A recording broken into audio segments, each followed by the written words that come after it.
आइए आज हम लोग स्टडी करेंगे चैप्टर नंबर 4 फिजिक्स कक्षा 12, जिसका नाम है गतिमान आवेश और चुंबकत्व। अगर इंग्लिश में देखें तो इसको बोलेंगे मूविंग चार्जेज एंड मैग्नेटिज्म।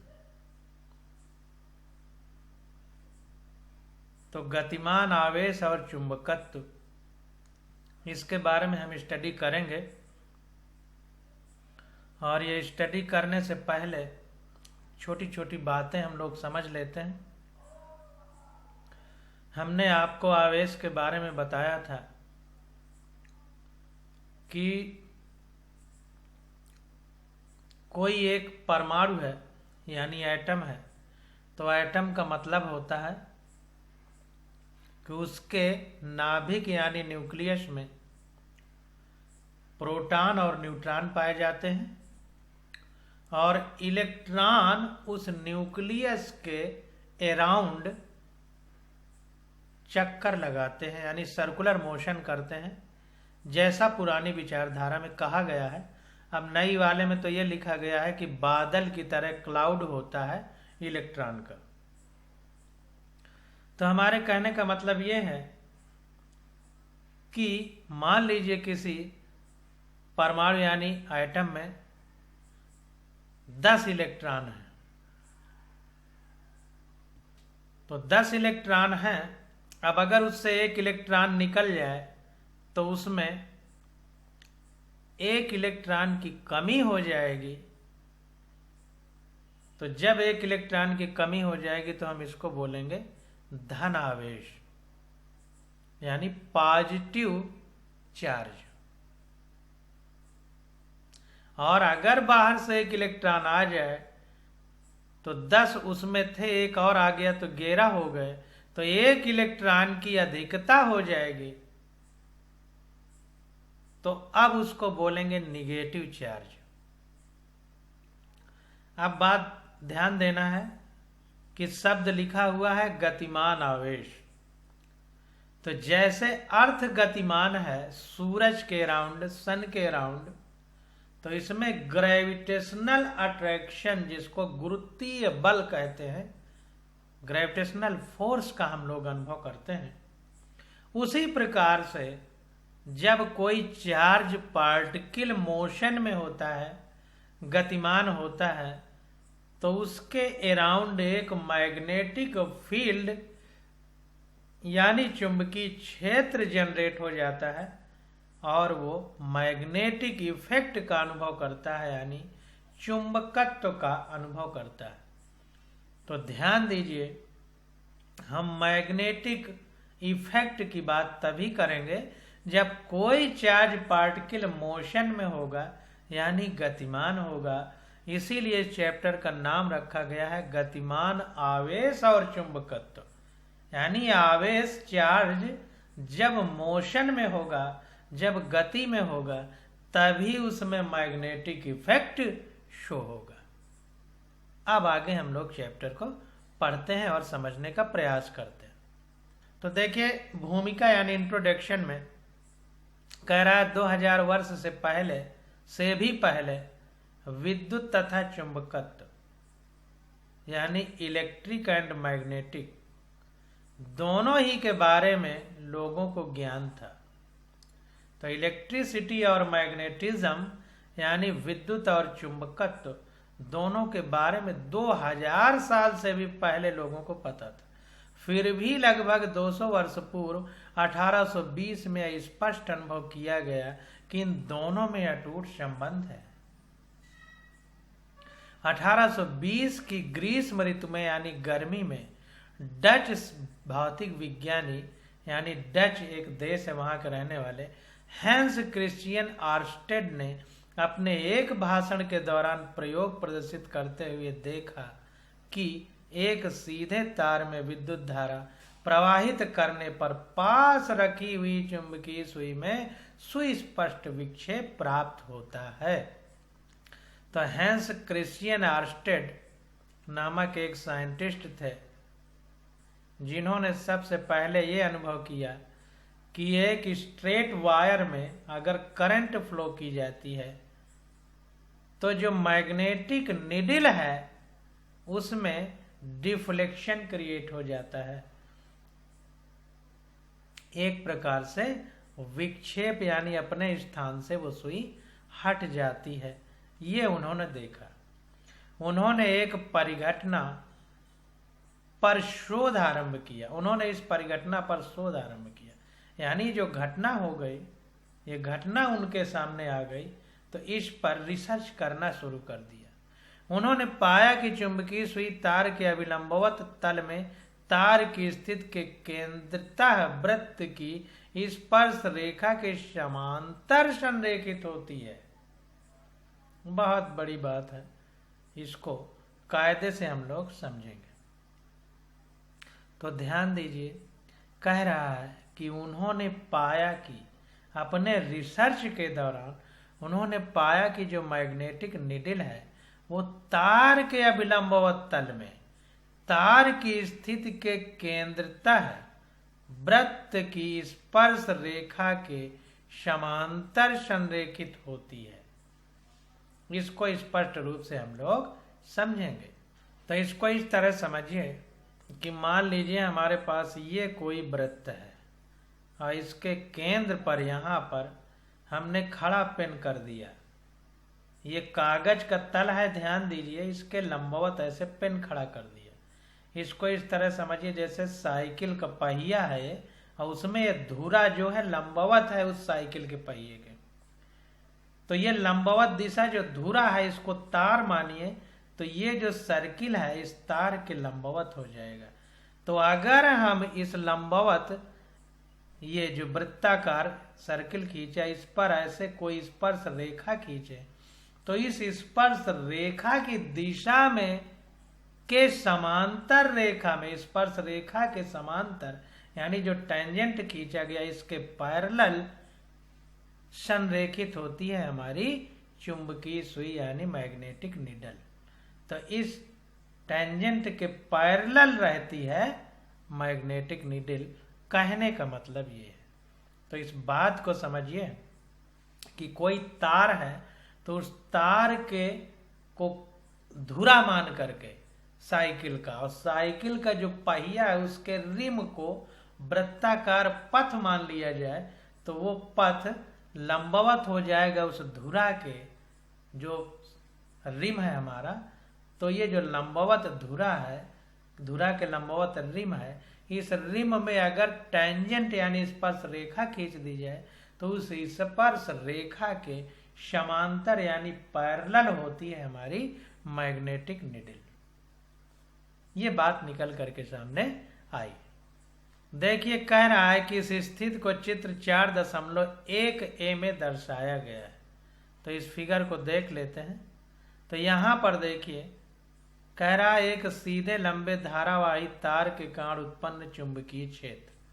तो यहाँ पर देखिए क्या किया है कि ये बिंदु है, यहाँ पर हमारी तरफ से लंबवत यानी इस कागज के प्लेन के लंबवत ये तार अंदर गया हुआ है, यानी तार से ये वृत्ताकार पथ जो बनाया गया, इस सर्कुलर पाथ पे ये देखिए मैग्नेटिक निडल ऐसे ऐसे ये कोण ले रही है। कहीं से भी जो कोण है, यहाँ से अगर हम टेंजेंट खींचें, देखिए तो ये टेंजेंट यानी स्पर्श रेखा जो खींची जा रही है उसी पर ये निडल उसी के एलांग ऐसे मुड़ रही है। या ये देखिए यहाँ पर डॉट बनाया है, यहाँ पर क्रॉस बनाया है। तो डॉट का मतलब है कि बिल्कुल उसी तरह समझिए कि जैसे हमने आपको बताया था कि किसी स्क्रू को अगर ऐसे खोला जाए तो बाईं तरफ यानी एंटी क्लॉकवाइज घुमाना पड़ेगा तो वो बाहर निकलता है। तो ये डॉट का मतलब मैग्नेटिक फील्ड बाहर की ओर है, और मैग्नेटिक फील्ड बाहर की ओर है तो बाईं तरफ यानी एंटी क्लॉकवाइज घुमाया गया होगा। तो ये नीला निशान देखिए ऐसे है, एंटी क्लॉकवाइज इस तरह। तो अगर इस तरह हम घुमाएंगे किसी चीज को तो वो हमारी बाहर को खुलेगी, तो ये डॉट का मतलब मैग्नेटिक फील्ड बाहर की तरफ है अगर मैग्नेटिक नीडल यानी चुंबकीय सुई इस प्रकार से संरेखित होती है तो। आप देखिए बी पॉइंट, यहां पर क्या होगा,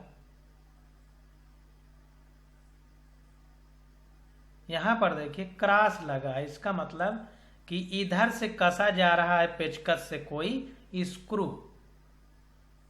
तो जब स्क्रू को कसेंगे तो वो मेज में धंसता है, तो इस कागज में धंसेगा।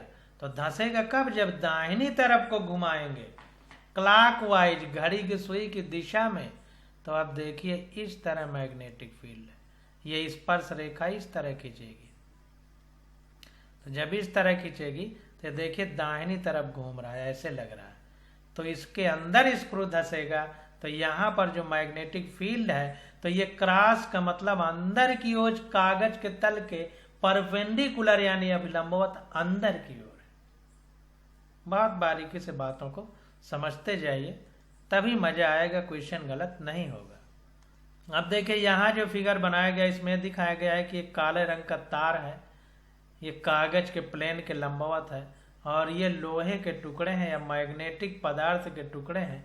तो यहाँ पर देखिए ऐसे वृत्ताकार पथ में ये अपनी लाइन से इकट्ठा होते जा रहे हैं, जैसे मैग्नेटिक फील्ड निडल जो है वृत्ताकार पथ में अपना घुमाव लेती है स्पर्श रेखा के अनुसार, वैसे छोटे छोटे टुकड़े भी स्पर्श रेखा के अनुसार यहाँ पर संरेखित हो गए हैं। तो देखिए एक सीधे लंबे धारावाही तार, मतलब उसमें करंट का फ्लो हो रहा है, और करंट का फ्लो का मतलब क्या है, the rate of flow of charge is called current. आवेश के प्रवाह की दर को धारा कहते हैं, इसका मतलब गतिमान आवेश है तो धारावाही तार जो है उसमें चार्ज फ्लो हो रहा है। जब गतिमान होगा, मोशन में होगा चार्ज, तभी हम मैग्नेटिक फील्ड की बात करेंगे।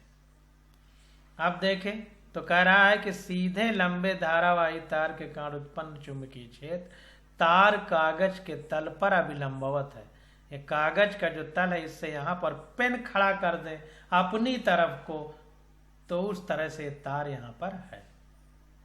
तार के चारों ओर चुंबकीय सुइयों की एक मुद्रिका बनाई गई है। कहने का मतलब ये है कि हर जगह यहाँ चुंबकीय सुई रख के देखा गया है, तो जिस प्रकार से ये सुई रुकती है उस प्रकार से उसके चिन्ह बना के बताया गया है। चुंबकीय सुइयों का अभिविन्यास ए, जब धारा कागज के तल से बाहर की ओर प्रवाहित होती है, देखिए डॉट हमने बताया ना कि बाहर की ओर, तो ये जो चिन्ह जैसे चुंबकीय क्षेत्र को भी हम जब बाहर की ओर दिखाएंगे तो डॉट बनाएंगे, अंदर की ओर दिखाएंगे तो क्रॉस बनाएंगे। तो करंट जब बाहर की ओर है, मतलब यहाँ पर पेन खड़ा करें तो हमारी तरफ को आ रही है तो डॉट है। जब धारा कागज के तल से बाहर की ओर प्रवाहित है, ए बिंदु। बी वाले में क्या है, जब धारा कागज के तल से अंदर की ओर प्रवाहित है, ठीक। सी क्या है, लौह चूर्ण कणों का तार के चारों ओर अभिविन्यास। लोहे के टुकड़ों को पीस करके यहाँ पे फेंका गया, तो इस प्रकार से वो अरेंज हो जाते हैं, जिससे पता चलता है कि वृत्ताकार पथ में चुंबकीय क्षेत्र प्रभावशाली है। तो सुइयों के काले सिरे उत्तरी ध्रुव प्रदर्शित करते हैं। तो सुइयों के काले सिरे, हालांकि यहाँ नीला बनाया है तो यह उत्तरी ध्रुव को बताता है,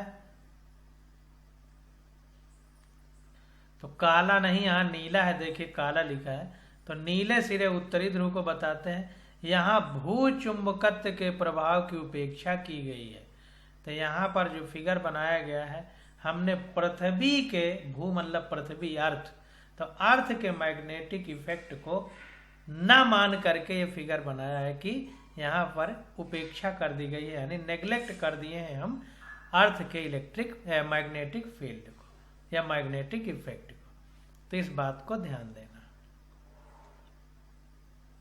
अब देखिए, पर यह देखने के लिए तार में पर्याप्त धारा प्रवाहित होनी चाहिए, यानी ये जो इलेक्ट्रिक चुंबकीय सुई है, इसके जो क्रियाकलाप हैं, इसको बताने के लिए तार में पर्याप्त करंट प्रवाहित होनी चाहिए, यानी करंट का फ्लो होना चाहिए। और चुंबकीय सुई तार के काफी निकट रखी होनी चाहिए ताकि पृथ्वी यानी अर्थ के चुंबकीय क्षेत्र की उपेक्षा की जा सके। यानी अर्थ के मैग्नेटिक फील्ड के कारण जो चुंबकीय सुई है, मैग्नेटिक निडल, वो घूमे तो तार के जब नजदीक रहेगा तो तार के मैग्नेटिक फील्ड का इफेक्ट ज्यादा रहेगा तो फिर तार के कारण घूमेगी। नहीं तो हम जान नहीं पाएंगे कि तार के करंट के कारण घूम रही है या अर्थ के मैग्नेटिक फील्ड के कारण घूम रही है। तो पास में रखेंगे तार के। यदि तार में धारे की दिशा विपरीत कर दी जाए तो चुंबकीय सुई भी घूमकर विपरीत दिशा में संरेखित हो जाती है, यानी मतलब उसी पोजीशन में पहुंच जाती है, अपर उल्टा डायरेक्शन में, अपोजिट डायरेक्शन में, जैसा चित्र 4.1b में हम लोगों ने देखा। तार में धारा का परिमाण बढ़ाने या सुई को तार के निकट लाने से चुंबकीय सुई का विक्षेप बढ़ जाता है। तो करंट में अगर तार में अगर करंट का फ्लो बढ़ा दिया जाए या सुई को और पास में ले आया जाए तो डिफ्लेक्शन बढ़ जाता है, यानी जो घुमाव है सुई का वो बढ़ जाता है मैग्नेटिक निडल की। तार के चारों ओर यदि लौह चूर्ण छिड़कें तो उसके कण तार के चारों ओर संकेंद्रित यानी कॉन्सेंट्रिक सर्किल में व्यवस्थित हो जाते हैं।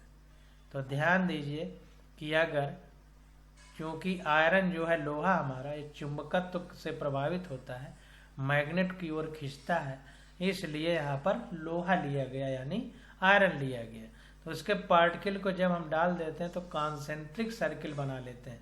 कॉन्सेंट्रिक यानी संकेंद्रित का मतलब जिनका सेंटर एक ही हो, जैसे ये गोला है और ये गोला है, इन दोनों का सेंटर अगर ये हो जाए यहाँ पर तो हम कहेंगे दोनों गोले कॉन्सेंट्रिक या संकेंद्रीय हैं। गोले नहीं, वृत्त, सर्किल। चित्र 4.1 हमने देख लिया है। इस परिघटना से आर्स्टेड ने निष्कर्ष निकाला कि गतिमान आवेश धारा अपने चारों ओर एक चुंबकीय क्षेत्र उत्पन्न करते हैं। तो आर्स्टेड ने इस प्रैक्टिकल से इस निष्कर्ष पर पहुंचे कि करंट अगर फ्लो की जाए किसी तार में तो अपने चारों ओर मैग्नेटिक फील्ड जनरेट करती है। अब आगे देखिए, कह रहा है इसके पश्चात प्रयोगों की गति तीव्र हो गई। सन 1864 में विद्युत तथा चुंबकत्व यानी इलेक्ट्रिक एंड मैग्नेटिज्म के सर्वमान्य नियमों को जेम्स मैक्सवेल ने एकीकृत करके नए नियम बनाए। तो बाद में आर्स्टेड के कौन आ गए? मैक्सवेल आ गए। तो उन्होंने इलेक्ट्रिक एंड मैग्नेटिक इफेक्ट के कई लॉ पेश किए, यानी इलेक्ट्रिक और मैग्नेटिक इफेक्ट को साथ में रख करके कई लॉ बनाए या नियम बनाए, और यह स्पष्ट अनुभव किया कि प्रकाश वास्तव में विद्युत चुंबकीय तरंगे हैं। तो ध्यान दीजिए, प्रकाश विद्युत चुंबकीय तरंगे हैं। ये किसने बताया? मैक्सवेल ने। हर्ट्ज ने रेडियो तरंगों की खोज की। हर्ट्ज साइंटिस्ट ने रेडियो रेज जो है उनकी खोज की तथा 19वीं शताब्दी के अंत तक, शताब्दी मतलब सेंचुरी के अंत तक, सर जेसी बॉस तथा मार्कोनी ने इन तरंगों को उत्पन्न किया। तो सर जेसी बॉस और मार्कोनी ने, जो हर्ट्ज नामक साइंटिस्ट थे, उन्होंने रेडियो तरंगों के बारे में बताया और सर जेसी बॉस और मार्कोनी ने इनको उत्पन्न किया, यानी प्रैक्टिकल द्वारा इनको प्रकट किया। 20वीं शताब्दी में विज्ञान तथा प्रौद्योगिकी में, यानी साइंस एवं टेक्नोलॉजी में आश्चर्यजनक प्रगति हुई है। यह प्रगति विद्युत चुंबकत्व यानी इलेक्ट्रोमैग्नेटिज्म के हमारे बढ़ते ज्ञान तथा विद्युत चुंबकीय तरंगों को उत्पन्न यानी जनरेट करना, प्रवर्धित यानी मैग्नीफाइड करना, बड़ा करना, प्रेषित मतलब एक स्थान से दूसरे स्थान पर भेजना, और संसूचित मतलब डिटेक्शन, उसको सूचना प्राप्त करना उनके बारे में, करने वाली युक्तियों की खोज के कारण हुई है। तो ये चीजें हम लोगों ने बाद में सीखी वैज्ञानिकों के बहुत सारी स्टडी के बाद। अब देखिए कह रहा है कि इस अध्याय में हम यह देखेंगे कि चुंबकीय क्षेत्र किस प्रकार आवेशित कणों जैसे इलेक्ट्रॉन, प्रोटॉन तथा विद्युत धारावाही तारों पर बल आरोपित करते हैं। तो इलेक्ट्रिक फील्ड में इलेक्ट्रॉन, प्रोटॉन तथा जो करंट फ्लो करने वाला जो तार है उसमें किस प्रकार से मैग्नेटिक फील्ड में फोर्स लगता है उसके बारे में हम इस चैप्टर में स्टडी करेंगे। हम यह भी सीखेंगे कि विद्युत धाराएं किस प्रकार चुंबकीय क्षेत्र उत्पन्न करती हैं, करंट किस प्रकार से मैग्नेटिक फील्ड जनरेट करता है। इस चैप्टर में हम ये भी सीखेंगे। हम यह देखेंगे कि साइक्लोट्रॉन में किस प्रकार कणों को अति उच्च ऊर्जाओं तक त्वरित किया जा सकता है। तो साइक्लोट्रॉन एक जो है यंत्र होता है, डिवाइस होती है, उसमें किस प्रकार से पार्टिकल को हाई एनर्जी तक एक्सीलरेट किया जाता है, ये भी हम इस चैप्टर में पढ़ेंगे। हम गैल्वेनोमीटर द्वारा विद्युत धाराओं एवं वोल्टताओं के संसूचन के विषय में भी अध्ययन करेंगे। तो गैल्वेनोमीटर द्वारा करंट जो है एवं वोल्टेज जो है उसके डिटेक्शन यानी उसकी सूचना प्राप्त करने के विषय में भी हम अध्ययन करेंगे। कह रहा है इस अध्याय तथा आगे आने वाले चुंबकत्व यानी मैग्नेटिज्म के अध्यायों में यानी चैप्टर में हम निम्नलिखित परिपाटी को अपनाएंगे। परिपाटी का मतलब रूल रेगुलेशन को अपनाएंगे। कागज के तल से बाहर की ओर निर्गत विद्युत धारा अथवा क्षेत्र विद्युत तथा चुंबकीय को एक बिंदु यानी डाट बिंदु द्वारा व्यक्त किया जाएगा। कागज के तल में भीतर की ओर जाती विद्युत धारा अथवा विद्युत क्षेत्र यानी करंट अथवा इलेक्ट्रिक फील्ड देखिए लिख रहा है, मैग्नेटिक फील्ड होना चाहिए था, को एक क्रॉस द्वारा व्यक्त किया जाता है। चित्र 4.1 तथा 4.2 भी क्रमशः इन दो परिस्थितियों के तदनुरूपी है। तो इसको अंडरलाइन कर लीजिए।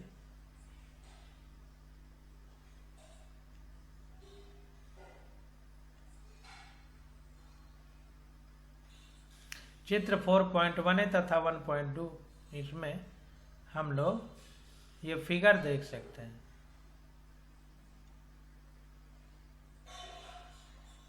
तो ध्यान दीजिए यहाँ पर जो डॉट चिन्ह है ये विद्युत अथवा चुंबकीय क्षेत्र, इलेक्ट्रिक फील्ड हो सकता है या मैग्नेटिक फील्ड।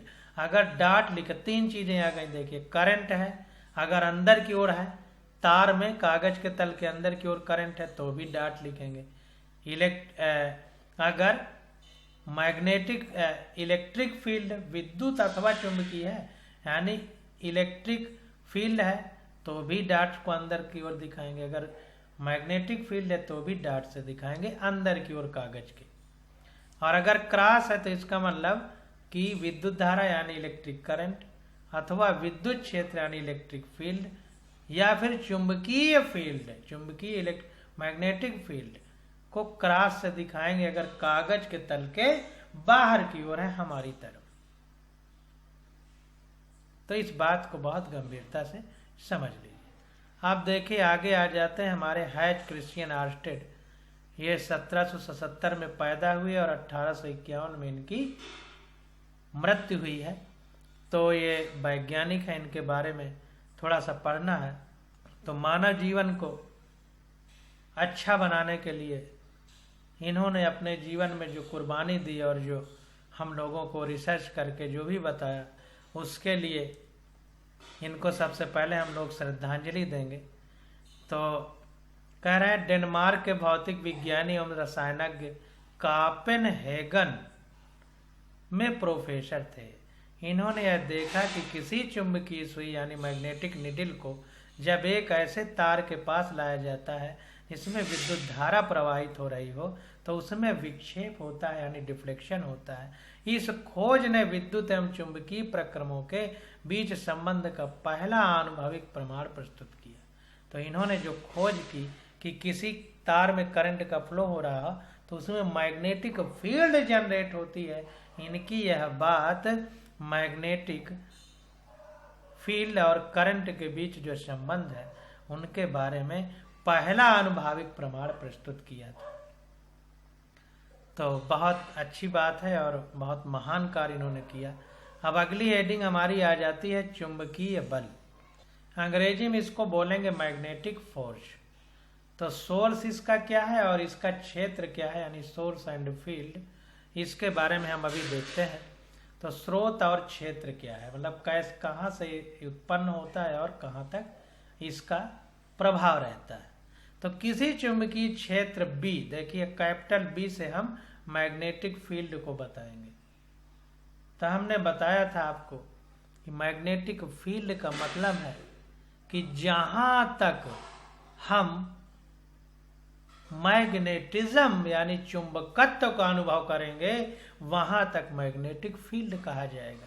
उसके लिए एक चुंबकीय पदार्थों से आकर्षित होने वाले किसी पदार्थ को, जैसे अभी हमने ऊपर पढ़ा कि लोहा को रखा जाएगा, अगर वहां पर प्रभाव पड़ रहा है तो हम कहेंगे वहां तक चुंबकीय क्षेत्र यानी मैग्नेटिक फील्ड है। तो किसी चुंबकीय क्षेत्र B की परिभाषा को प्रस्तावित करने से पहले हम संक्षेप में यह दोहराएंगे कि हमने अध्याय 1 के अंतर्गत विद्युत क्षेत्र E के विषय में क्या सीखा है। तो हमने यह देखा है कि दो आवेशों के बीच अन्योन्य क्रिया यानी इंटरेक्शन पर दो चरणों में विचार किया जा सकता है। आवेश Q जो कि विद्युत क्षेत्र का स्रोत है, एक विद्युत क्षेत्र E उत्पन्न करता है। तो जब पहला चैप्टर हमने स्थिर वैद्युतिकी यानी इलेक्ट्रोस्टैटिक्स पढ़ा था, जहां पर चार्ज पार्टिकल स्थिर रहता है, चलता नहीं है, यहाँ पर चलेगा। तो चलेगा तो चुंबकीय क्षेत्र और स्थिर है तो विद्युत क्षेत्र। अगर स्थिर है तो केवल इलेक्ट्रिक फील्ड होगा और अगर चलने लगेगा तो मैग्नेटिक फील्ड भी होगा और इलेक्ट्रिक फील्ड भी होगा। दोनों बातों को समझ लीजिए।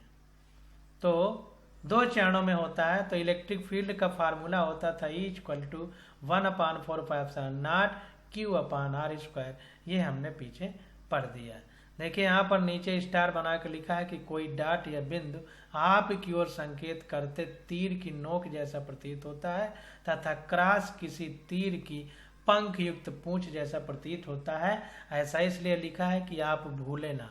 डाट का मतलब हमारी तरफ, क्रॉस का मतलब हमसे दूर, कागज के तल के अंदर की तरफ। तो यह इलेक्ट्रिक फील्ड का फार्मूला है। अब देखिए आगे कह रहा है जहां आर कैप आर के अनुदिश एकांक सदिश है। तो यहाँ पर जो आर कैप है, यहाँ पर देखिए आर कैप आगे लिखना चाहिए था, नहीं लिखा है। जो जहां भी हमारे पास वेक्टर क्वांटिटी की बात होगी तो आर कैप यानी एकांक सदिश या यूनिट वेक्टर लिखते हैं। पीछे चैप्टर में हमने पढ़ा। तो आर कैप आर के अनुदिश, ध्यान दीजिए, आर यानी पोजीशन वेक्टर के अनुदिश, स्थित सदिश के अनुदिश एकांक सदिश यानी यूनिट वेक्टर है, तथा क्षेत्र ई एक सदिश क्षेत्र है यानी वेक्टर फील्ड है। कोई आवेश Q इस क्षेत्र से अननोन क्रिया करके एक बल F का अनुभव करता है। तो हमने पीछे चैप्टर में भी पढ़ा था कि जब इलेक्ट्रिक फील्ड में कोई चार्ज पार्टिकल जाता है तो एक फोर्स का अनुभव करता है। उस फोर्स को चूंकि इलेक्ट्रिक फील्ड में गया है, विद्युत क्षेत्र में गया है, तो विद्युत वाहक बल कहते हैं। अरे विद्युत बल, इलेक्ट्रिक फोर्स कहते हैं, या हिंदी में विद्युत बल कहते हैं। तो वही कह रहा है कि आवेश Q इस क्षेत्र में अन्योन क्रिया करके एक बल F का अनुभव करता है। उस बल F बराबर होता है Q × E, जहां पर Q और E की वैल्यू ऊपर से रखेंगे Q/4πε0 r² × r कैप यानी यूनिट वेक्टर या एकांक सदिश। जैसा कि अध्याय 1 में निर्दिष्ट किया जा चुका है कि विद्युत क्षेत्र E मात्र शिल्प तथ्य ही नहीं है परंतु इसकी भौतिक भूमिका भी है। तो कह रहा है कि चैप्टर 1 में हमने इंडिकेट किया है, निर्दिष्ट मतलब इंडिकेट किया जा चुका है कि जो इलेक्ट्रिक फील्ड है वो केवल एक शिल्प तथ्य ही नहीं है, मतलब ताना बाना बुना हुआ केवल कहने की बात ही नहीं है, परंतु इसकी फिजिकल भूमिका भी है। ध्यान दीजिए। तो यह ऊर्जा तथा संवेग संप्रेषित कर सकता है, यानी एनर्जी और मोमेंटम भी जनरेट कर सकता है, तथा यह तत्क्षण भी स्थापित नहीं हो जाता, वरन इसके फैलने में परिमित समय लगता है।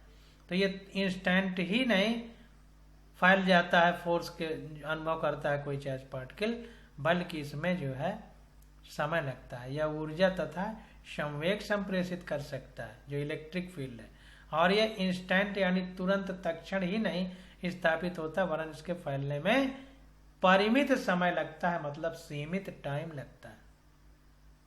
क्षेत्र की अवधारणा को फैराडे द्वारा विशेष महत्व दिया गया तथा मैक्सवेल ने विद्युत तथा चुंबकत्व को एकीकृत करने में इस अवधारणा को समावेशित किया। तो इलेक्ट्रिक फील्ड के बारे में फैराडे ने बताया था, और मैक्सवेल ने इलेक्ट्रिक और मैग्नेटिक फील्ड को आपस में एक करने का, एकीकृत मतलब एक साथ कंबाइन करने का काम किया। दिक स्थान यानी खाली स्थान या स्पेस में प्रत्येक बिंदु पर निर्भर होने के साथ साथ यह समय के साथ भी परिवर्तित हो सकता है। तो ध्यान दीजिए कि टाइम के साथ भी इलेक्ट्रिक फील्ड या फोर्स चेंज हो सकता है, अर्थात यह समय का फलन है, यानी टाइम का फलन है, यानी it is function of time, यानी टाइम के साथ चेंज होता है। इस अध्याय में अपनी चर्चा में यह मानेंगे कि समय के साथ क्षेत्र में परिवर्तन नहीं होता, लेकिन ये जो चैप्टर है इसमें हम ये मानेंगे कि समय के साथ